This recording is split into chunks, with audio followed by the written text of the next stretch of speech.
Welcome to cine news. இந்த வாரம் cinema செய்தியில் நம்ம ஃபஸ்ட்டு பார்க்க போகிறது பார்த்தீங்கன்னா கார்த்தி சாரோட படங்கள் தான். அவர் வாத்தியார்னு சொல்லி ஒரு படம் நடிச்சிட்டு இருந்தார். இந்த படத்தை டைரக்ட் பண்ணுறது பார்த்தீங்கன்னா நலன் குமாரசாமி. இதோட இன்ட்ரோ ப்ரோமோவே வேறு லெவல் இருந்துச்சு. எல்லாம் ரொம்ப இன்ட்ரெஸ்ட்டாக வெயிட் பண்ணிட்டு இருந்தாங்க. ஆனால் அதுக்கப்புறம் இந்த படத்தில் பல பிரச்சனை வந்து படமே ட்ராப் ஆயிருமோ அப்படிங்கிற சுச்சுவேஷனில் இருந்துச்சு. பட் இப்போ ஃபைனலாக ஒரு குட் நியூஸ் என்னென்னா படம் ட்ராப்லாம் இல்லை, படத்தோட ஷூட்டிங் கிட்டத்தட்ட முடிய போகுது அப்படின்னும் இது ரிலீஸ் ஆகிறதுக்கான வாய்ப்பு இருக்குது அப்படின்னு சொல்லியிருக்காங்க. இது ஆக்சுவலாக இந்நேரமே ரிலீஸ் ஆகிருக்கணும். பட் பார்த்தீங்கன்னா இவங்க இந்த படம் எடுக்கும்போதே அமேசான் கூட டைப் போட்டாங்க. படத்துக்கும் அமேசானுக்கும் என்னடா பிரச்சனை அப்படின்னா, இவங்க ஆக்சுவலாக அமேசான் பார்த்தீங்கன்னா நிறைய படம் வந்து இந்தந்த வாரம் இந்தந்த மாதம்னு சொல்லி ஷெட்யூல் பண்ணி ரிலீஸுக்கு டிசைட் பண்ணி வச்சிட்டாங்க.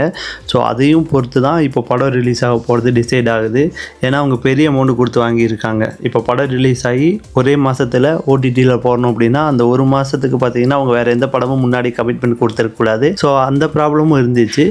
இப்போ அந்த ப்ராப்ளமெல்லாம் ஷார்ட் அவுட் ஆகிடுது. ஸோ சீக்கிரமே இந்த படம் ரிலீஸ் ஆகிறதுக்கான வாய்ப்புகள் ரொம்ப அதிகம். ரொம்ப நாள் கழித்து நம்ம கார்த்தி சாரை ஒரு ஃபன்னான மோடில் பார்க்க போகிறோம். ஹோப் ஸோ இந்த படம் நல்லா இருக்கும்னு எதிர்பார்க்கலாம். அடுத்த நியூஸும் பார்த்தீங்கன்னா கார்த்தி சாரை பற்றி தான். அதாவது சர்தார் 2, சர்தார் 1 நல்ல ஹிட்டு. பட் சர்தார் 2 பார்த்தீங்கன்னா இதை விட பிரம்மாண்டமாக எடுத்திருக்காங்க அப்படின்னும் ரொம்ப பரபரப்பாக பர்ஃபெக்டான ஸ்க்ரீன் ப்ளே பண்ணி ரொம்ப சீக்கிரமாகவும் எடுத்து முடிச்சிட்டாங்க அப்படின்னு சொல்கிறாங்க. படத்தில் ஒர்க் பண்ணவங்க எப்போவுமே படத்தை பற்றி நல்லா தான் சொல்லுவாங்க. அப்படி இருக்கும்போது சினி ஜெயின் சார் வந்து இந்த படம் வேறு லெவல் ஹிட் ஆக போகுது, இது எடுக்கும்போதே தெரிஞ்சு அப்படின்னு சொல்லி ரொம்ப பில்டப் கொடுத்துருக்காரு. பட் எந்த படம் பில்டப் கொடுத்தாலும் அவ்வளோ எக்ஸ்பெக்ட் பண்ணுற அளவு ஹிட் ஆகிறதில்ல. ஸோ வெயிட் பண்ணி பார்ப்போம் இந்த படம் ஓடுதா இல்லையாங்கிறத. எல்லாருமே வடச்சென்னை 2 என்னாச்சு அப்படின்னு சொல்லி கேட்டுட்டு இருக்கும்போது அதுக்கு ரீசெண்டாக ஆடியோ லான்ச்சில் தனுஷ் சார் முதல் கொண்டு 2026 வடச்சென்னை 2 கன்ஃபார்மாக வரும் அப்படின்னு அனௌன்ஸ் பண்ணியிருந்தாரு. அப்படி இருக்கும்போது எதிரே பாராத விதமாக ஒரு சர்ப்ரைஸ் நடந்திருக்கு. என்னன்னு பார்த்தீங்கன்னா நம்ம சிம்பு சாரை வச்சு அடுத்த படத்தை வெற்றிமாறன் டைரக்ட் பண்ண போகிறாரு. அதுக்கான ப்ரோமோ ஷூட்டெல்லாம் நடத்திட்டு இருக்காங்க. இதில் இன்னொரு ட்விஸ்ட் என்ன அப்படின்னா, இந்த படமும் வடச்சென்னையும் ஒரே யூனிவர்ஸுக்குள்ளே வரப்போகுது அப்படின்னு ஒரு நியூஸ் பரவிட்டுருக்கு. பட் இது பார்த்திங்கன்னா இன்னும் அந்த படக்குழு பார்த்திங்கன்னா கன்ஃபார்ம் பண்ணலை. இது வாய்ப்பு அதிகமாக இருக்குது அப்படின்னு சொல்லிட்டு இருக்காங்க, ரெண்டும் ஒரே யூனிவர்ஸுக்குள்ளே வர்றதுக்கு. ஏன் அப்படின்னா இந்த வடச்சென்னை படமே ஃபஸ்ட்டு பார்த்திங்கன்னா சிம்பு சாரை வச்சு தான் எடுக்கிறதுக்காக வெற்றிமாறன் சொல்லியிருந்தார். ஆனால் பல ரீசன்னால் தள்ளி போயிட்டே இருந்தனால தனுஷ் சாரோட கால் ஷீட் கிடச்சோன்னே தனுஷ் சாரை வச்சு எடுத்துட்டார். அது மட்டும் இல்லாமல் வடச்சென்னையில் தனியாகவே ஒரு கேரக்டர் எழுதியிருந்தாங்க. அந்த கேரக்டரை பார்த்திங்கன்னா வடச்சென்னை படத்துலேருந்தே ரிமூவ் பண்ணிட்டாங்க. மேபி அந்த கேரக்டரோட ஸ்டோரி தான் இப்போ சிம்பு சாரை வச்சு எடுக்க போகிறாங்க அப்படின்னும்.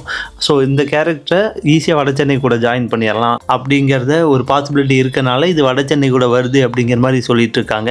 அது மட்டும் இல்லாமல் இத்தனை நாள் நம்ம வெற்றிமாறன் சார் பார்த்திங்கன்னா ப்ரோமோலாம் ஷூட் பண்ணதே இல்லை. ஃபஸ்ட் டைம் ப்ரோமோ ஷூட் பண்ணியிருக்காரு. அதுலேயும் ஒரு ட்விஸ்ட் என்னென்னு பார்த்தீங்கன்னா அந்த ப்ரோமோ ஷூட்டில் நெல்சன் இருக்காரு. யோ மில்ட்ரி நீ என்ன இங்கே பண்ணிகிட்ருக்க அப்படிங்கிற மாதிரி நெல்சனுக்கு வெற்றிமாறன் சாரோட ஷூட்டிங்கில் என்ன வேலை, அதுவும் அந்த ப்ரோமோவில்.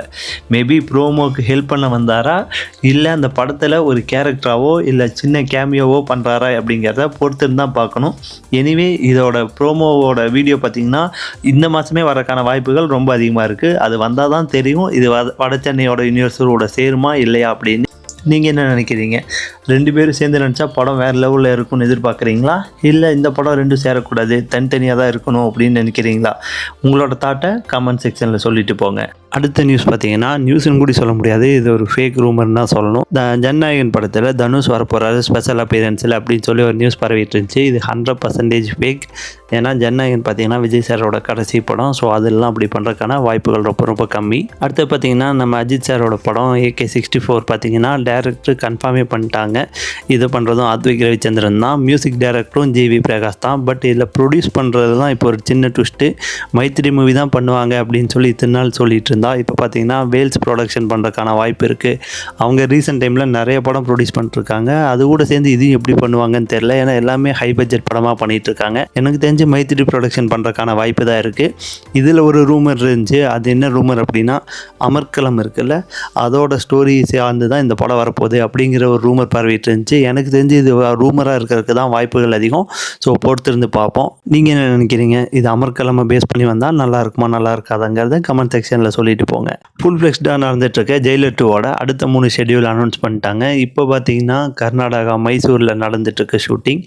இதுக்கப்புறம் இனி 2 ஷெட்யூல் இருக்கணும். ஒரு ஷெட்யூல் பார்த்தீங்கன்னா ஸ்ரீலங்கா அப்படின்னும், கடைசி ஷெட்யூலை சென்னையில் பிளான் பண்ணியிருக்காங்க அப்படின்னும் முடிவு பண்ணியிருக்காங்க. ஸோ இந்த படமும் இந்த வருஷமே ரிலீஸ் பண்ணுறதுக்கான ஃபுல் வேலையில் நடந்துகிட்ருக்கு. எனக்கு தெரிஞ்சு பொங்கலுக்கு தான் வரக்கான வாய்ப்பு இருக்குது. ஸோ பொறுத்திருந்து பார்ப்போம். சிம்பு சார் படம் ட்ராப் ஆயிடுச்சா?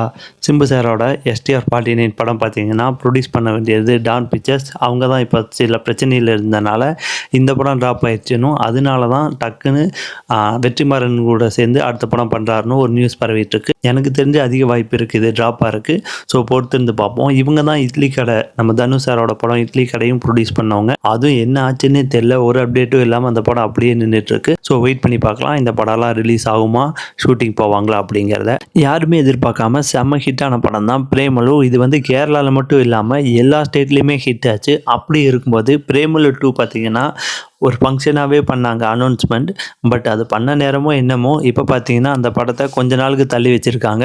ஏன்னா அந்த டைரக்டருக்கே அந்த கதை மேலே வந்து இன்னும் சாட்டிஸ்ஃபேக்ஷன் ஆகணும், ப்ரொடியூசரும் இது இன்னும் கொஞ்சம் ஸ்ட்ராங்காக இருக்கணும் அப்படின்னு சொல்லி எதிர்பார்க்கனால இப்போதைக்கு அந்த ஆர்டிஸ்ட்டும் பார்த்தீங்கன்னா வேறு படத்தில் நடிக்க போயிட்டாங்க. டேரக்டரும் வந்துட்டு வேறு படம் டேரக்ட் பண்ண போயிட்டாரு. கொஞ்சம் பிரேக் எடுத்துகிட்டு அதுக்கப்புறம் ஸ்டார்ட் பண்ணலாம் அப்படின்னு சொல்லி முடிவு பண்ணியிருக்காங்க. அவங்களுக்கு கதை ஒத்து வரல ப்ரொடியூசருக்கும் டேரக்டருக்கும். ஸோ பொறுத்திருந்து பார்ப்போம் பிரேமலு 2 ரிலீஸ் ஆகுமா இல்லையாங்கிறத. எல்லா இண்டஸ்ட்ரியும் எதிர்பார்த்துட்ருக்க கூலி 2லேருந்து ஒரு சூப்பர் நியூஸ் வந்திருக்கு. என்ன அப்படின்னா அதோட ஃபஸ்ட்டு சிங்கிள் வந்து ரிலீஸ் பண்ண போகிறாங்க அப்படிங்கிற ஒரு நியூஸ் தான் வந்திருக்கு. அதுவும் இந்த வாரமே ரிலீஸ் ஆகிறதுக்கான ரொம்ப சான்சஸ் அதிகம் அப்படின்னு சொல்லியிருக்காங்க. ஆல்ரெடி அமீர் கானே பார்த்தீங்கன்னா எல்லா இன்டர்வியூலையும் நான் கேமியாவாக நடிக்கிறேன் அப்படிங்கிறத அவரே அனௌன்ஸ் பண்ணிட்டாரு. ஸோ இந்த படத்தோட ஹைப்பு வேறு லெவலில் இருக்குது. அப்படி இருக்கும்போது பாட்டை இப்போவே ரிலீஸ் பண்ணுறதும் இந்த படத்தோட ஹைப்புக்கு நல்லா ஹெல்ப் பண்ணும். ஸோ பொறுத்திருந்து பார்ப்போம் இந்த படத்தோட பாட்டு இந்த வாரம் வருதா வரலையான்ட்டு.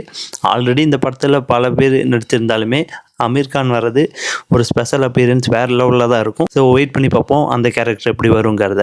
ராஜ்மௌலி டைரக்ட் பண்ணி மகேஷ் பாபு நடிச்சிட்டு இருக்க படம் தான் டைட்டில் வைக்காத SSMB. இந்த படத்தோட இப்போதைக்கு நேம் அப்படி வச்சுருந்துருக்காங்க. இந்த படத்துலேருந்து இப்போ ஒரு லேட்டஸ்ட் அப்டேட் என்ன வந்திருக்கு அப்படின்னா இந்த படத்தில் ஒரு முக்கியமான கேரக்டரில் விக்ரம் சாரை நடிக்க வைக்கிறதுக்காக கேட்டிருக்காங்க. பட் அவர் நடிக்கலை அப்படின்னு முடிவானதுக்கப்புறம் அந்த கேரக்டரில் மாதவன் நடிக்கிறதுக்கான வாய்ப்பு ரொம்ப அதிகம்னு சொல்லியிருக்காங்க. அது மட்டும் இல்லாமல் இந்த படம் பார்த்தீங்க அப்படின்னா ஒரு மூலிகை பொருளை தேடி போகிற மாதிரியான கதை, இந்தியானா ஜோன்ஸ் இருக்குல்ல அந்த மாதிரியான ஒரு கதை அப்படின்னு சொல்லியிருக்காங்க. ஸோ வெயிட் பண்ணி பார்ப்போம். எப்படியும் ஒரு 2 வருஷமாவது பண்ணிடுவார் படத்தை எடுத்து முடிக்க. இருந்தாலும் படம் நல்லா இருந்தால் அந்த டைம் ஒர்த்தாக தான் இருக்கும். யாராவது கமெண்ட் செக்ஷனில் வந்து அனௌன்ஸ் பண்ணி பார்த்துருக்கீங்களா? அதுவும் நடந்திருக்கு. உன்னி முகுந்தன் இருக்கார்ல மார்க்கோ படத்தோட ஹீரோ, அவர் பார்த்தீங்கன்னா ஃபேன் ஒருத்தர் கேட்டிருந்தாரு மார்க்கோ 2 வந்து வரக்கு வாய்ப்பு இருக்கா, எப்போ வரும் அப்படின்ட்டு. அது கமெண்ட் செக்ஷன்லேயே வந்து சொல்லியிருக்காரு. அந்த படத்தை சுற்றி நிறையா நெகட்டிவிட்டி வந்தனால அந்த படம் ட்ராப் பண்ணப்பட்ட படம் அப்படின்னு சொல்லிட்டு இனிமேல் 2 எல்லாம் எடுக்க போகிறதில்ல.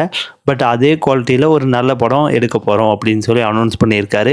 ஃபஸ்ட் டைம் ஒரு கமெண்ட் செக்ஷனில் இப்படி ஒரு அனௌன்ஸ்மெண்ட் வந்திருக்கு. அதை உன்னி முகுந்தனால் மட்டும்தான் பண்ண முடியும். சக்திமான் படத்தை பார்த்தீங்கன்னா பேசில் ஜோசப் ரன்பீர் சிங்கை வச்சு எடுக்க போகிறாருன்னு சொல்லி ஒரு நியூஸ் பரவிட்டு இருந்துச்சு. கிட்டத்தட்ட அது கன்ஃபார்ம் ஆகிற மாதிரி இருந்துச்சு. பட் இப்போ என்னன்னு தெரியல, அது ட்ராப் பண்ணிட்டாங்க போல்.